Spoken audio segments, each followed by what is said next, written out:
당신의 차는 안녕하십니까? 안녕하십니까의 김부장입니다. 안녕하십니까에서는 판매, 구매, 대차 문의 모두 환영합니다. 고객님들께서 원하시는 차량을 보다 꼼꼼하고 세심하게 선별해드리고 있으며 차량 판매 후에도 사후 관리도 철저히 하고 있습니다. 안녕하십니까 채널을 구독과 알림 설정해주시면 제가 업로드한 차량들 또는 제가 세일하는 차량들을 보다 빠르게 안내받으실 수 있습니다. 자, 오늘은 제가 이제 차량 소개 영상이 아니라 그 전화상으로 문의가 많이 오는 내용들을 제가 이제 간단하게 설명을 먼저 드리려고 해요. 그러니까 중고차 구매를 예정해 두고 계신 분들 한번 보시면은 도움이 되실 만한 영상을 찍으려고 합니다. 자, 일단 전화 오셔서 가장 많이 물어보시는 게 첫째, 준비물 뭐 준비해 가야 될지. 요즘에는 사실 옛날과 달라서 준비해 오실 준비물이라는 게 딱히 없어요. 신분증 정도만 준비해 오시면 되고, 사업자 등록증 있으신 분들은 이제 사업자 등록증 준비해 오시면 되고요. 그리고 뭐 사진으로 가져오셔도 돼요. 신분증도 마찬가지고 사업자 등록증도 사진으로 가지고 오셔도 돼요. 그리고 이제 특수 상황들, 뭐 예를 들어서 장애인분들이라든지 외국인분들, 이런 분들은 이제 아무래도 준비물이 좀 더 들어가죠. 장애인분들 같은 경우는 공채라든지 이제 이전비 이런 혜택을 받기 위해서 등본이라든지 장애인증, 그리고 뭐 또 2000cc 배기량 미만이어야지 혜택을 받고 뭐 이런 조건들이 있어요. 그다음에 외국인 같은 경우는 외국인증이 필요하고요. 그 외국인증 중에서도 이제 파란색이 있고 노란색이 있어요. 파란색 같은 경우는 사실증명원, 그다음에 노란색 같은 경우는 거소사실증명원, 이런 서류들이 필요합니다. 신분증은 일단 필수라고 생각을 하시면 되고요. 자, 그리고 또 이제 이번에는 이제 방문 전에 해야 할 일, 또는 방문 전에 미리 염두에 두고 가야 될 일을 제가 이제 말씀을 드릴게요. 자, 일단 이 영상을 보시는 분들은 차 구매를 염두에 두고 계시는데, 첫째, 일단 내가 차가 필요한지, 꼭 필요한지 이걸 좀 먼저 생각을 하세요. 정말 내가 차가 정말 필요한지. 그리고 또 대차를 염두에 두고 계신 분, 이 차를 팔고 다른 차를 바꾸는 게 맞는 건지 진짜 한 번쯤은 신중하게 생각을 하시는 게 맞다고 생각을 합니다. 심지어 예를 들어서 진짜 얼마 전에 있었던 고객님이신데요. 차를 지금 현재 캐스퍼 인스퍼레이션을 타고 계시더라고요. 그 차를 처분을 하고 좀 저렴하게 스파크 같은 거를 구매하셔서 남는 돈은 이제 집 사는데 보태신다고 하더라고요. 근데 막상 방문을 해가지고 처음 얘기대로 스파크를 보시다가 요거는 요래서 마음에 안 들고 요건 마음에 안 들고 그러다가 어느 순간 그 고객님께서 모닝 어반 신형급을 보고 계시더라고요. 이렇게 되면은 캐스퍼를 팔고 오히려 돈을 보태고 모닝 신형급을 사야 되는 상황이 생겨요. 그러니까 이게 진짜 차는 보러 오기 전에 어느 정도 진짜 계획을 세우고 그 안에서 해결을 하셔야지, 그냥 무턱대고 방문해서 전산 보다 보면은 진짜로 그랜저 사러 오셨다가 벤츠 사가시는 경우가 생겨요. 이거 진짜 실제로 있는 일입니다. 그러니까 어느 정도 차가 꼭 필요한지, 내가 차를 바꾸는 게 정말 바꿔야 되는지, 이런 부분들 꼭 생각을 하시고 오시고요. 두 번째, 내가 구매할 금액, 뭐 예를 들어서 1000만 원 안쪽으로 차값과 부대 비용 포함해서 1000만 원 안쪽으로 사겠다, 또는 1500 안쪽으로 사겠다, 또는 1800 안쪽으로 사겠다. 내가 무리 가지 않는 금액선을 먼저 선별을 하셔서 이 금액 안에서 내가 차를 사야겠다라는 걸 먼저 좀 예상을 잡고 오셔야 돼요. 그리고 차를 구매하실 때도 물론 제일 좋은 거는 내가 가지고 있는 현금으로 사는 게 가장 좋아요. 근데 그 현금에다가 어느 정도 캐피탈도 좀 쓰실지, 캐피탈을 쓰게 되면 할부로 어느 정도를 할지, 아니면 현금으로 다 할지, 이런 것들을 미리 좀 생각을 해두고 계산하고 오셔야 돼요. 그냥 오셔가지고 차 요거에서 요 정도, 그러면 여기서 요 정도까지 더 쓰고 이러다 보면 진짜 금액 끝도 없이 올라가요. 그러니까 내가 원하는 금액을 딱 정해놓고 오시고. 자, 세 번째, 차종 선택. 차종 선택은 뭐 사실 차종은 여러 가지가 있죠. 뭐 SUV도 있고 세단도 있고 해치백도 있고 뭐 쿠페도 있고, 또 그다음에 또 더 세분화 들어가면 소형 있고 중형 있고 대형 있고, 이런 식으로 차종이 좀 여러 가지가 있어요. 거기에서 이제 내가 원하는 차종, 어떤 사이즈를 사고 어떤 스타일의 차를 살지, 이런 것들을 미리 좀 생각해 두고 오시면은 아무래도 좀 더 편하죠. 그다음에 자, 네 번째, 연료 선택. 네 번째 연료 선택은 뭐냐면요.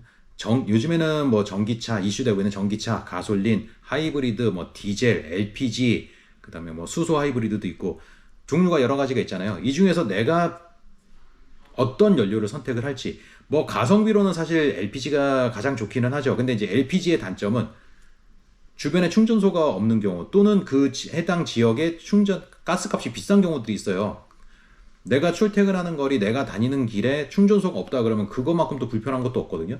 그러니까 LPG를 살지 아니면 가솔린을 살지. 그다음에 디젤 차를 보시는 분들 가격에 맞춰서 디젤 차가 저렴하니까 디젤을 사신다. 이거 진짜 큰일 납니다. 디젤은 내가 주행을 어느 정도 좀 많이 한다라고 생각하시는 분들이 사시는 게 맞아요. 그렇게 해서 디젤을 보시면 되고, 뭐 요즘 뭐 전기차 값이 완전 폭락을 해가지고 전기차 뭐 이미 떨어질 대로 다 떨어졌죠. 더 이상 떨어질 것도 없을 것 같긴 한데 전기차 값이 이제 많이 떨어져서 또 반대로 이제 하이브리드를 많이 찾다 보니까 하이브리드 값이 좀 살짝 올랐어요. 그만큼 하이브리드 수요도 많이 생겼다는 소리죠. 찾으시는 분들이 많아졌다는 소리죠. 하이브리드는 뭐 내가 시내 주행 위주로 많이 운전을 한다라고 싶을 때는 뭐 제가 볼 때는 유류비 절감되는 거는 하이브리드가 참 괜찮은 것 같아요. 회생제동이라는 시스템 때문에 오히려 막히는 시내에서 더 빛을 발하는 것 같아요. 그러니까 이런 조건들, 내가 연료를 어떤 걸 선택할지 이런 것도 미리 한번 생각해 보시면 되고, 자, 5번째, 내가 차를 구매하면서 꼭 필요한 옵션. 나는 뭐 예를 들어서 뭐 스마트키, 요즘엔 스마트키가 웬만해서는 다 있어서 스마트키가 필요하다, 핸들 열선이 필요하다, 열선이 필요하다, 통풍이 필요하다, 뭐 스마트 크루즈 컨트롤이 필요하다, 후측방 경고등이 필요하다, 어라운드가 필요하다, 뭐 이런 옵션들 있잖아요. 그런 옵션들을 좀 어느 정도 염두에 두고 오시는 게 좋아요. 물론 금액 안에 예를 들어서 뭐 차값 500만 원 안쪽에서 뭐 전동 트렁크에다 통풍 시트, 뭐 스마트 크루즈 이렇게 찾으시는 건 사실 말이 안 되죠. 근데 어느 정도 이제 원하시는 차량의 스펙을 금액대가 어느 정도인지는 알고 계시니까 여기에서 나는 뭐 주행거리를 좀 포기하고 외판교환 한두 개를 포기하더라도 이 옵션만큼은 꼭 들어갔으면 좋겠다라는 그런 옵션들, 저는 특히 안전 옵션들을 강력 추천드립니다. 꼭 한번 미리 생각해 오시면 되고요. 자, 마지막으로 5번째, 명의자. 어느 분 명의로 할지. 명의는 뭐 누구로 하시든 뭐 상관없을 거예요. 만약에 내가 뭐 중고차는 현금 영수증이든 그 다음에 세금 계산서든 차값에 부가세가 포함이 되어 있기 때문에 모두 다 발행이 됩니다. 무조건 발행이에요. 발행 안 하면 안 돼요. 법적으로 무조건 발행을 해야 돼요. 그러니까 현금 영수증이 필요하신 분, 뭐 세금 계산서가 필요하신 분, 그런 분들, 가족분에서 뭐 예를 들어서 부부가 사실 건데 여성분께서 타실 거지만 직장은 남성분이 다니신다, 또는 사업을 남성분이 하고 계신다, 그러면은 남편 명의로 하셔가지고 계산서를 발행받으신다든지 현금 영수증을 발행받으시다든지 이런 방법이 있고요. 그 다음에 뭐 어차피 1%는 들어갈 수 있으니까 부인 명의를 뭐 1%로, 배우자 명의를 1% 들어가서 99대 1로 한다든지 뭐 이런 식으로 하시는 방법이 있고요. 그 다음에 또 2번째, 명의자에 따라서 보험료가 달라져요. 그러니까 예를 들어서 뭐 20대 초반 첫 차 구매하시는 분들 부모님과 공동 명의로 해서 보험료를 확 낮추는 방법이 있어요. 제가 예전에 아버님께서 고등학교 갓 졸업한 아들 차를 사주신다고 데리고 오셨어요. 그때 차 벨로스터였거든요. 한 3, 4년 됐을 거예요. 그 벨로스터를 사주신다고 오셨는데 차값이 500인데 보험료가 540인가 나온 적이 한번 있었어요. 그래서 이 부모님과 만약에 하게 되면은 뭐 200 안쪽으로 나오는 경우, 이런 경우들이 있거든요. 그러니까 이제 보험 같은 경우는 사실 어렵지 않아요. 그 네이버에다가 그냥 다이렉트 자동차 보험 검색하셔가지고 내가 개인 명의로 했을 때와 차량 아무거나 임의로 집어넣어서 내가 개인 명의로 했을 때와 부모님과 공동 명의로 했을 때 어떤 게 더 저렴한지, 가격 차이가 얼마나 나는지, 막 진짜 100에서 200 차이가 난다 그러면 당연히 공동 명의로 하는 게 더 이득이죠. 그러니까 보험 같은 것도 미리 한번 조회를 해보시고, 참, 그리고 부모님과 공동 명의로 해서 보험을 조회를 할 때 자녀분으로 핸드폰 인증을 하신 다음에 부모님을 추가하면은 말짱 꽝이에요. 부모님으로 인증을 하고 자녀 추가를 하셔야지 보험 할인 혜택이 있습니다. 근데 이제 요거는 조심하셔야 될 게, 자녀분께서 운전을 하다가 사고를 내면은 아마 제가 알기로는 부모님도 같이 보험 단가가 오른다든지 이런 불이익이 좀 있으실 거예요. 그거는 감안을 하셔야 되고요. 자, 이렇게 해서 이런 부분들을 좀 정리를 해가지고 오시면은 차량 구매하시는데 좀 도움이 되실 거고요. 자, 마지막으로 이제 중고차 잘 사는 법을 물어보시는 분들이 많아요. 이게 저는 개인적으로 중고차를 잘 사는 법은 그냥 차 사가지고 돈 안 들어가는 게 제일 잘 산다고 저는 생각하거든요. 사가지고 돈을 최대한 안 들어간 차, 그 다음에 사가지고 가서 바로 또 뭐 이거 수리하고 저거 수리하고 그러지 않는 차, 돈 내 주머니에서 차값이랑 부대 비용 외에 추가로 진짜 많이 들어가지 않는 차를 사면은 잘 사는 거고요. 그 다음에 또 오랫동안 문제없이 잘 타는 차가 가장 잘 사는 거겠죠.